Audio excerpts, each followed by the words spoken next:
పుట్టి బుద్ధిరిగిన ప్రతి ఒక్కరిలోనూ అంతర్గతంగా మిగిలిపోయిన ప్రశ్న ఏంటంటే, కొన్ని వేల సంవత్సరాల క్రితం ఈ భూమి మీద నివసించిన మన పూర్వీకులు ఎవరు? అయితే మన పరిశీలన నాగరికతల దగ్గరే ఆగిపోదు, నాగరికతలను దాటి మరింత వెనక్కి వెళ్ళబోతుంది. సింధు నాగరికతకు సంబంధించినటువంటి స్పష్టమైన ఆధారాలు మనకు లభిస్తున్నాయి. అయితే సింధు నాగరికత కంటే ఇంకా ముందు ఈ భారత ఉపఖండంలో ప్రజలు నివసించేవారు, ప్రజలు జీవించేవారు అనడానికి స్పష్టమైన ఆధారాలు ఎక్కడున్నాయి? మొదట మనకు ఈ విషయం తెలియాలి. దీన్ని ఛేదించే ప్రయత్నం చేద్దాం. అయితే మెసపటోమియా నాగరికత కంటే ముందు ఏం జరిగింది? చరిత్రలో ఏం జరిగింది? ఈ మెసపటోమియా నాగరికతను దాటి వెనక్కి వెళుతుంటే చరిత్ర ఎందుకు మసకబారుతుంది? చరిత్ర మౌనమవుతున్న చోట ఒక పురాతన గ్రంథం మాట్లాడడం ప్రారంభిస్తుంది. మానవుని మేధస్సు ఎక్కడ ఆగిపోతుందో అక్కడ నుండి బైబిల్ మాట్లాడడం ప్రారంభిస్తుంది.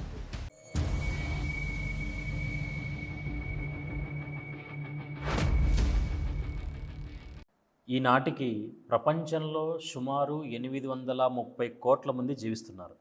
వారందరిలో అనగా పుట్టి బుద్ధిరిగిన ప్రతి ఒక్కరిలోనూ అంతర్గతంగా మిగిలిపోయిన ప్రశ్న ఏంటంటే, కొన్ని వేల సంవత్సరాల క్రితం ఈ భూమి మీద నివసించిన మన పూర్వీకులు ఎవరు?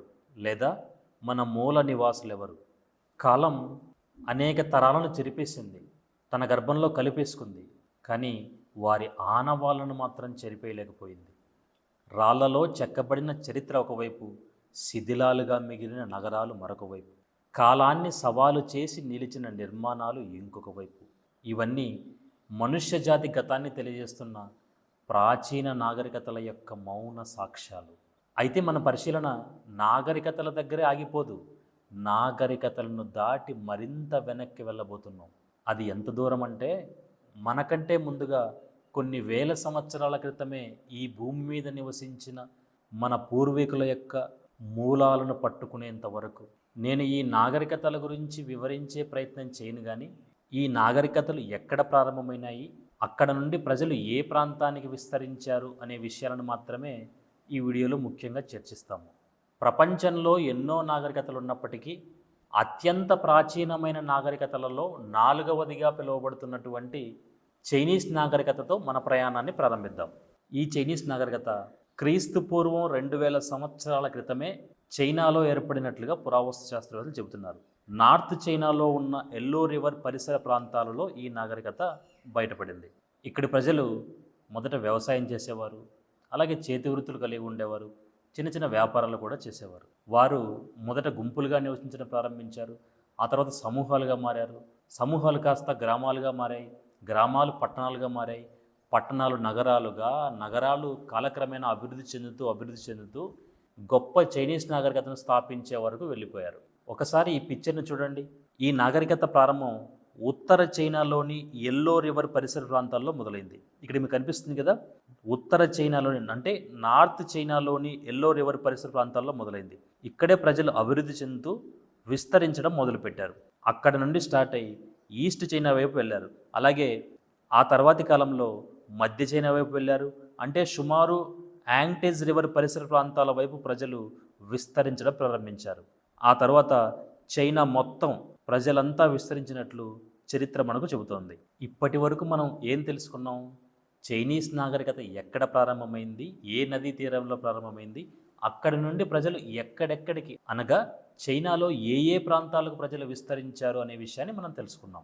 నెక్స్ట్, ప్రాచీన నాగరికతలలో 3వ నాగరికత అయిన సింధులోయ నాగరికత. ఒక విషయం గుర్తుంచుకోండి, అత్యంత ప్రాచీనమైన నాగరికతలలో మనము వెనక నుండి ముందుకు వెళ్తున్నాం. సింధులోయ నాగరికత ఇది ప్రాచీనమైన నాగరికతలలో 3వ నాగరికత.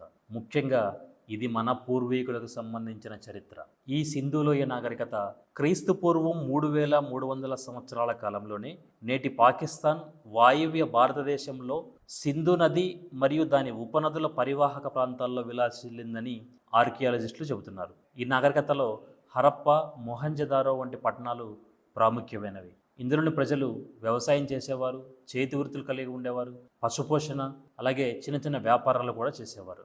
ఈ సింధు నాగరికత యొక్క ప్రత్యేకత ఏంటంటే, వీధులు, నీటిపారుదల వ్యవస్థలు, డ్రైనేజీ వ్యవస్థలు చాలా క్రమబద్ధంగా ఉండేవి. ఒక పిక్చర్ని చూద్దాం.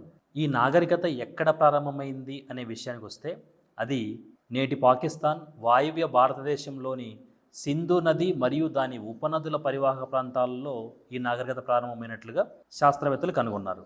ఒకసారి చూడండి, సింధు నది పైభాగాన ఈ పిక్చర్లు గమనించండి. సింధు నది పైభాగాన ఉన్నటువంటి దాని ఉపనదుల ప్రాంతంలో ఈ నాగరికత ప్రారంభమైనట్టుగా చెబుతున్నారు.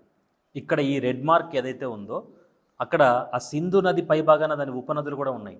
అక్కడ ఈ నాగరికత ప్రారంభమైనట్టుగా ఆర్కియాలజిస్టులు చెబుతున్నారు. ఆ తర్వాత ఇక్కడ ప్రజలు నేటి పాకిస్తాన్ మరియు నేటి భారతదేశంలోని పంజాబ్, హర్యానా, రాజస్థాన్, గుజరాత్ వరకు, అలాగే మధ్యప్రదేశ్, ఆ తర్వాత భారతదేశం అంతా విస్తరించినట్లుగా ఆర్కియాలజిస్టులు కనుగొన్నారు. అయితే ఇక్కడ మనం గమనించవలసిన విషయం ఏంటంటే ఈ సింధు నాగరికత అభివృద్ధి చెందుతున్న టైంలో కానీ లేదా ఆ తర్వాత కానీ ఎంతోమంది ప్రజలు ఇక్కడికి వలస వచ్చి ఉండవచ్చు, లేదా ఇక్కడ నుండి వేరే ప్రాంతాలకు వలస వెళ్ళి కూడా ఉండవచ్చు. మనం గమనించవలసిన మరో ముఖ్యమైన విషయం ఏంటంటే సింధు నాగరికతకు సంబంధించినటువంటి స్పష్టమైన ఆధారాలు మనకు లభిస్తున్నాయి. అయితే సింధు నాగరికత కంటే ఇంకా ముందు ఈ భారత ఉపఖండంలో ప్రజలు నివసించేవారు, ప్రజలు జీవించేవారు అనడానికి స్పష్టమైన ఆధారాలు ఎక్కడున్నాయి? ఎక్కడా కూడా లేవు. నెక్స్ట్, ఈజిప్ట్ నాగరికత. ఈ ఈజిప్ట్ నాగరికత ప్రాచీన నాగరికతలలో రెండవది. ఈ నాగరికత క్రీస్తు పూర్వం 3100 సంవత్సరాల కాలంలోనే నేటి ఈజిప్ట్లోని నైలు నది పరివాహక ప్రాంతాల్లో అభివృద్ధి చెందినట్లుగా ఆర్కియాలజిస్టులు కనుగొన్నారు. వీరు కూడా ప్రధానంగా వ్యవసాయం చేసేవారు, అలాగే వ్యాపారం చేసేవారు. వీరి ప్రత్యేకత ఏంటంటే గొప్ప గొప్ప నిర్మాణాలు చేపట్టడం.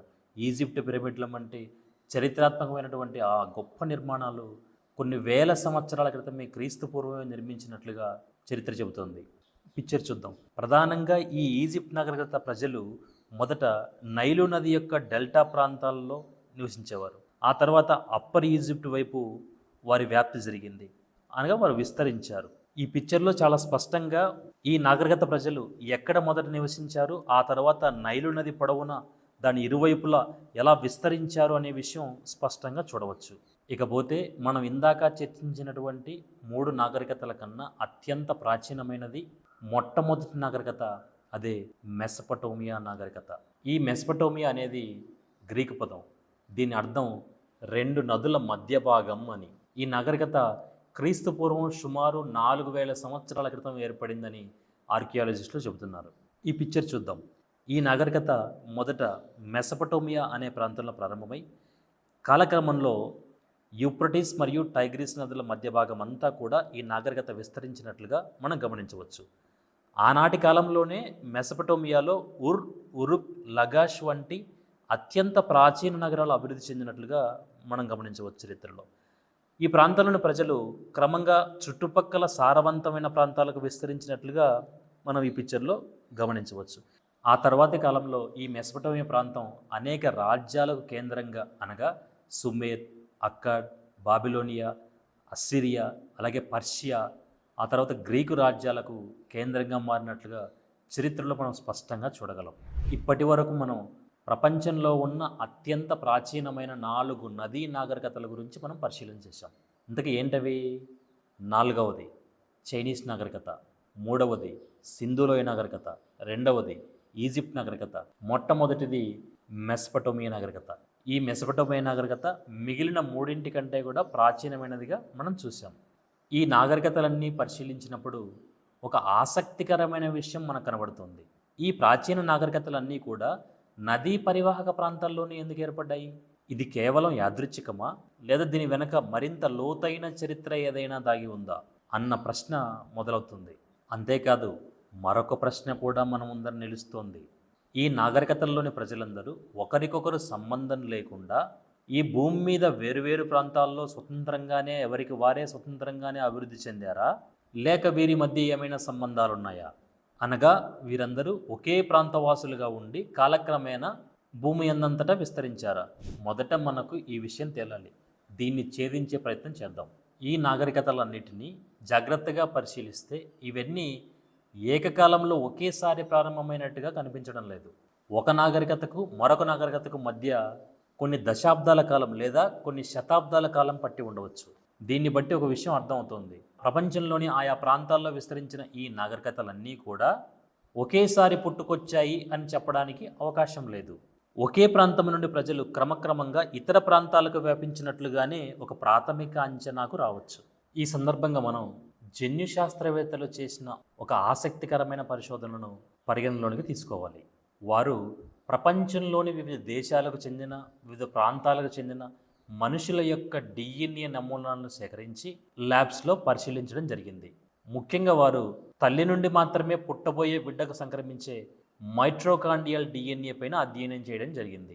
వారి పరిశోధనలో బయటపడిన విషయం ఏంటంటే, నేడు భూమి మీద విస్తరించిన సుమారు 830 కోట్ల మంది ప్రజల యొక్క మైట్రోకాండియల్ డిఎన్ఏను పరిశీలిస్తూ వెనుకకు ట్రేస్ చేస్తూ వెళితే మొట్టమొదట మనుషులందరూ ఒకే ప్రాంతానికి చెందినవారని, ఇంకా ప్రజలందరూ ఒకే మూలం నుండి వచ్చారన్న సంగతి వారు బయటపెట్టారు. దీన్ని బట్టి మనకేమర్థమవుతుంది? భూమి మీద ఆయా ప్రాంతాల్లో నదీ నాగరికతలలో నివసించిన ఆనాటి ప్రజలందరూ కూడా ఎవరికి వారే వేర్వేరుగా అభివృద్ధి చెందినవారు కాదని, ఉద్భవించిన వారు అంతకన్నా కాదని, ఈ నాగరికతల కంటే ఇంకా వెనక్కి ప్రాచీన కాలానికి వెళ్ళగలిగితే ఈ నాగరికతలలోని ప్రజలందరూ కూడా ఏకఖండ వాసులే అని, అంటే ఒకే ప్రాంతానికి చెందినవారన్న విషయం బయటపడుతుంది. అయితే ఇంతవరకు మనం పరిశీలించిన నాగరికతలలో అత్యంత ప్రాచీనమైన నాగరికత ఏది? మెసపటోమియా నాగరికత. ఇక్కడే ఒక ఆశ్చర్యకరమైన విషయం దాగి ఉంది. దీన్ని మనం జాగ్రత్తగా పరిశీలించాలి. ఈ విషయాన్ని గమనించండి. చరిత్రకారులు, పురావస్తు శాస్త్రవేత్తలు, ఇతర పరిశోధకులందరూ కూడా మనల్ని మెసపటోమియా నాగరికత వరకు తీసుకెళ్తున్నారు. ఇదే అత్యంత ప్రాచీనమైన నాగరికత అని చెబుతున్నారు. అలాగే ఆధారాలు కూడా చూపిస్తున్నారు. అయితే మెసపటోమియా నాగరికత కంటే ముందు ఏం జరిగింది? చరిత్రలో ఏం జరిగింది? ఈ మెసపటోమియా నాగరికతను దాటి వెనక్కి వెళుతుంటే చరిత్ర ఎందుకు మసకబారుతోంది?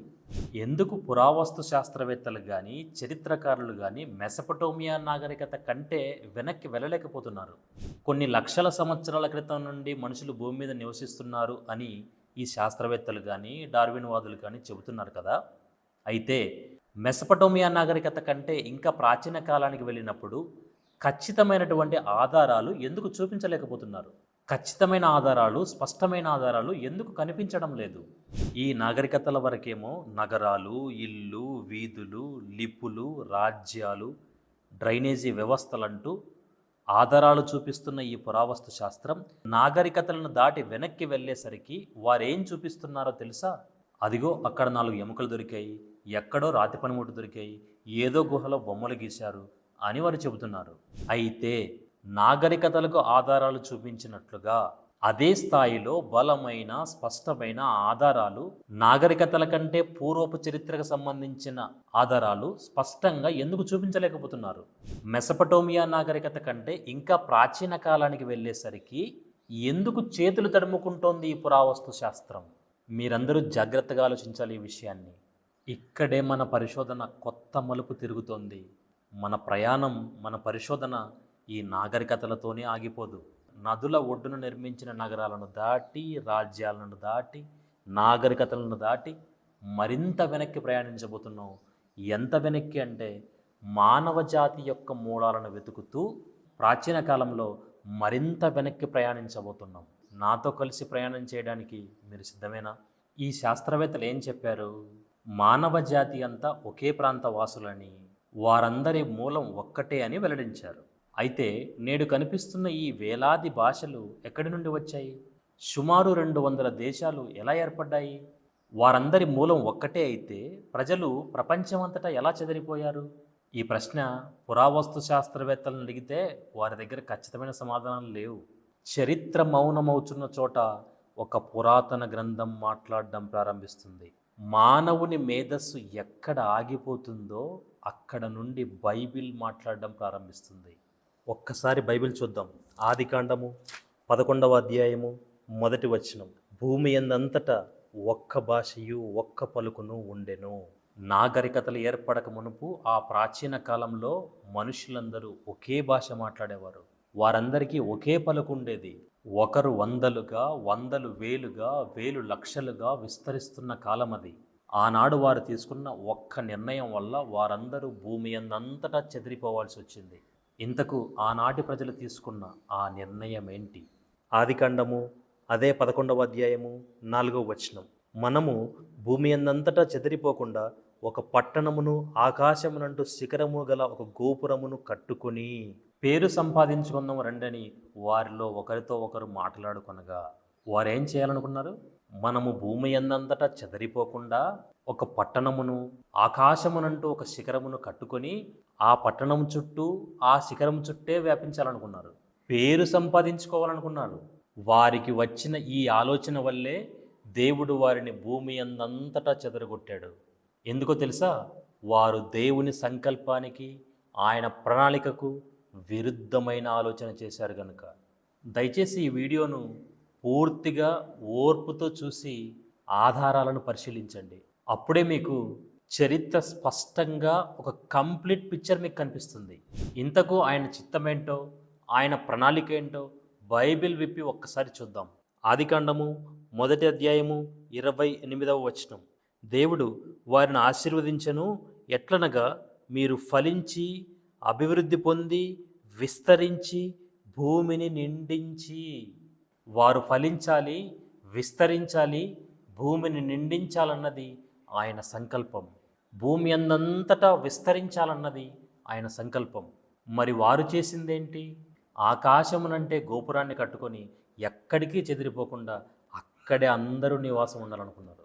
అంతేకాదు, తమకు తామే పేరు సంపాదించుకోవాలనుకున్నారు.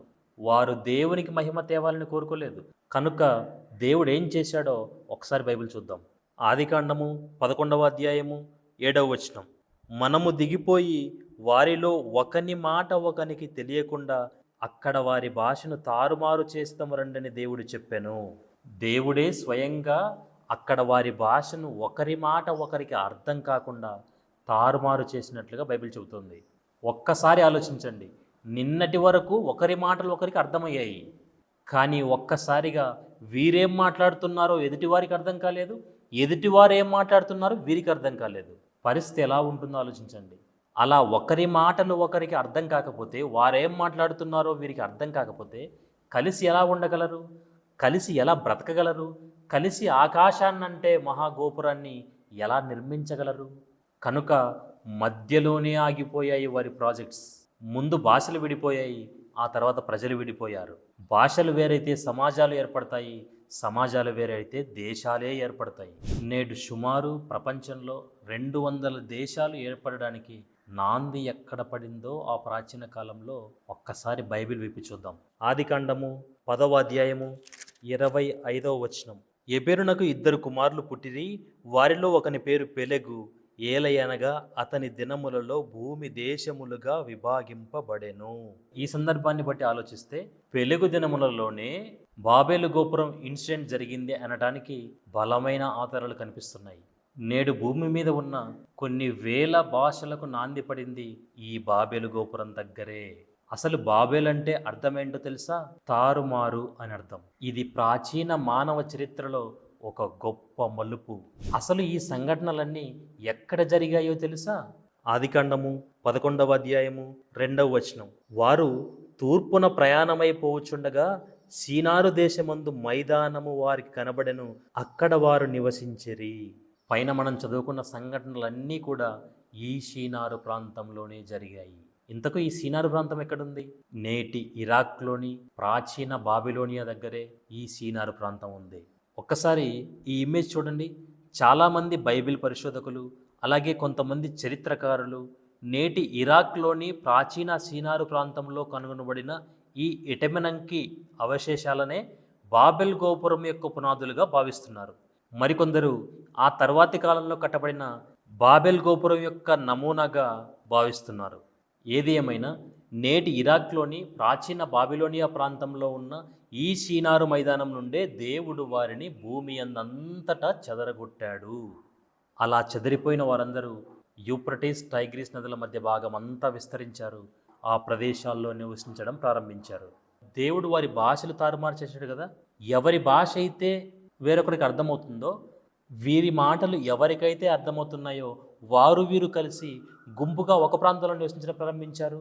వేరొక భాష మాట్లాడేవారు వేరొక ప్రాంతంలో గుంపులుగా సమూహాలుగా నివసించడం ప్రారంభించారు. అలా ప్రజలు భూమి మీద విస్తరిస్తూ విస్తరిస్తూ వివిధ ప్రాంతాలకు చేరుకున్నారు. మొదట జీవనదుల ఒడ్డున ఆ జీవనదుల యొక్క పరిసర ప్రాంతాల్లో నివాసాలు ఏర్పాటు చేసుకున్నారు. అలా జీవనదుల ఒడ్డున గుంపులు సమూహాలుగా మారాయి, సమూహాలు గ్రామాలుగా మారాయి, గ్రామాలు పట్టణాలుగా మారాయి, పట్టణాలు నాగరికతను స్థాపించే స్థాయికి చేరుకున్నారు. ఈ పిక్చర్ చూడండి. ఈ పిక్చర్ చూస్తే పూర్తిగా మనకు విషయం అర్థమైపోతుంది. ఆనాటి ప్రజలు కాలక్రమేణా కొందరు నేటి ఈజిప్ట్ ప్రాంతంలో ఉన్న నైలు నది వైపు వలస వెళ్ళారు. మరికొందరు నేటి పాకిస్తాన్, అలాగే మన భారతదేశానికి వాయువ్య దిశలో ఉన్న సింధు నది వైపు వలస వెళ్ళారు. ఆ తర్వాత మరికొందరు కాలక్రమేణా దక్షిణ చైనాలో ఉన్న ఎల్లో రివర్ వైపు ప్రజలు వలస వెళ్ళారు. ఇదే రీతిగా కాలక్రమంలో ఆనాడు మరికొంతమంది ప్రజలు మెసో అమెరికా ప్రాంతంలో నివాసాలు ఏర్పాటు చేసుకున్నారు. అలా కాలం గడుస్తున్న కొలది గుంపులు సమూహాలుగా మారాయి, సమూహాలు గ్రామాలుగా మారాయి, గ్రామాలు పట్టణాలుగా మారాయి, పట్టణాలు నగరాలుగా మారాయి, నగరాలు నాగరికతలు స్థాపించే స్థాయికి ఎదిగారు ఆనాటి ప్రజలు. ఈ బాబేలు గోపురం దగ్గర నుండి ప్రపంచమంతటా ఎవరైతే చెదిరిపోయారో వారే ఆనాటి ప్రాచీన నాగరికతల్లో జీవించిన ప్రజల యొక్క మూల నివాసులు. ఇక్కడ మనం ముఖ్యంగా గమనించవలసిన కొన్ని విషయాలు ఉన్నాయి. దేవుడు వారి భాషలను తారుమారు చేసి వారిని భూమి అందంతటా చెదరగొట్టాడు. కానీ వారు కొన్ని విషయాల్లో మాత్రం చెదిరిపోలేదు. వారి జ్ఞానం, వారి నైపుణ్యం, వారి నిర్మాణ సామర్థ్యం వీటిని వారి వెంటే తీసుకెళ్లారు. మనం జాగ్రత్తగా గమనించవలసిన విషయం ఏంటంటే, షీనారు ప్రాంతంలో ఆకాశాన్ని అంటే బాబెలు గోపురాన్ని కట్టుకోవాలనుకున్నారు, కానీ కుదరలేదు. అయితే వారు ప్రయత్నాన్ని మాత్రం విరమించుకోలేదని ఆ తర్వాతి కాలంలో ఈజిప్ట్ నాగరికతలో కట్టబడిన పిరమిడ్స్ని చూస్తే మనకు అర్థమవుతుంది. ఆ విధంగా షీనారు ప్రాంతం నుండి ఎవరైతే నైలు నది ప్రాంతానికి వలస వచ్చారో వారు ఆ ప్రారంభ కాలంలోనే ప్రపంచాన్ని ఆశ్చర్యపరిచే ఎంతో ఎత్తైన ఈజిప్ట్ పిరమిడ్స్ నిర్మించినట్లుగా చరిత్రలో మనం చూడగలం. ఆ ప్రారంభ కాలంలోనే అవి నిర్మింపబడినట్లుగా మనం గమనించగలం. అదేలాగున అదే షీనారు ప్రాంతం నుండి ఎక్కడైతే విభజన జరిగిందో ఆ విభజనలో మరికొంతమంది మన భారతదేశానికి వాయువ్య దిశలో ఉన్నటువంటి సింధు నది పరివాహక ప్రాంతాలకు చేరుకున్న వారు ప్రపంచాన్ని ఆశ్చర్యపరిచే అద్భుతమైన నగర ప్రణాళికలు, డ్రైనేజీ వ్యవస్థలు, విశాలమైన వీధులను నిర్మించారు. అదే క్రమంలో నేటి చైనా దేశంలో దక్షిణ చైనాలో ఉన్నటువంటి ఎల్లో రివర్ ప్రాంతానికి వలస వెళ్ళిన వారు శక్తివంతమైన చైనీస్ నాగరికతను స్థాపించారు. షీనారు ప్రాంతంలో బాబెల్ గోపురం దగ్గర జరిగిన విభజన తర్వాత ప్రజలైతే ప్రపంచమంతటా చెదిరిపోయారు, కానీ వారి వెంట జ్ఞానాన్ని, అనుభవాన్ని, ప్రణాళికను, నిర్మాణ సామర్థ్యాన్ని వారి వెంటే తీసుకెళ్లారన్న విషయం ఈ ప్రపంచ ప్రాచీన నాగరికతలను చూస్తే మనకు స్పష్టమవుతుంది. దీన్ని బట్టి మనకేమర్థమవుతుంది? ఆనాటి ప్రాచీన నాగరికతలలో నివసించిన ప్రజలందరూ ఒకనాటి ఏకఖండ వాసులే అని, వారందరూ మధ్య ఆసియా ప్రాంతం నుండి అనగా యూఫ్రటీస్, టైగ్రిస్ నదుల యొక్క మధ్య భాగమైన మెసపటోమియా ప్రాంతం నుండి వలస వెళ్ళిన వారే అన్న సంగతి స్పష్టమవుతుంది. దీనికి సంబంధించిన ఆనవాళ్ళు చరిత్రలో ఇప్పటికీ మిగిలి ఉన్నాయి. ఇప్పుడు ఆ సాక్ష్యాలను చూద్దాం. మెసపటోమియా నాగరికతలోని ఆనాటి ప్రాచీన నగరాలైన ఉరుక్, లగాష్ వంటి పట్టణాల యొక్క నిర్మాణ శైలిని చూసిన, జిగ్గురాట్ల నిర్మాణాలను చూసిన, అలాగే సింధు నాగరికతలోని ప్రాముఖ్య పట్టణాలైన హరప్ప, మొహంజదారో ఆ పట్టణాల నిర్మాణ శైలిని చూసిన, ఆ తర్వాత ఈజిప్ట్ మరియు చైనీస్ నాగరికతలను పరిశీలించిన ఒక ఆసక్తికరమైన విషయం కనిపిస్తుంది. అదే కాల్చిన ఇటుకల వినియోగం. కొన్ని వేల సంవత్సరాల క్రితమే అంత గొప్ప సాంకేతికత మనకు కళ్ళ ఎదుట ప్రత్యక్షమవుతుంది.